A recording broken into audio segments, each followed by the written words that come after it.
સાહેબ આપણે આગળના વિડીયોમાં આપણે લોકનૃત્ય વિશે જાણકારી લેતા હતા, તો આજે કઈ 5 રાજ્યો વિશે કઈ અત્યારે આ ચેસ રમતા હા સાહેબ એમાં તો કઈ વાંધો નહીં. જો જણાવી દઉં તમને, આપણે અગત્યના 5 રાજ્યોના લોકનૃત્યની વાત કરીએ તો ઓડિશામાં જવાનું. ઓડિશામાં જઈને અગત્યના આપણને 2 નૃત્ય જોવા મળે.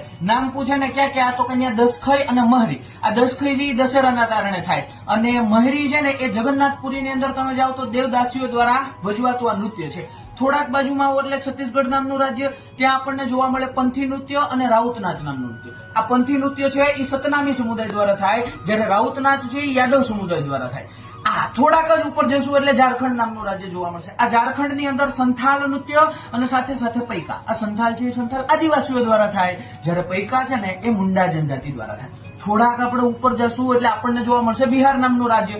ત્યાં આપણને અગત્યનું નૃત્ય જોવા મળે પાવરિયા.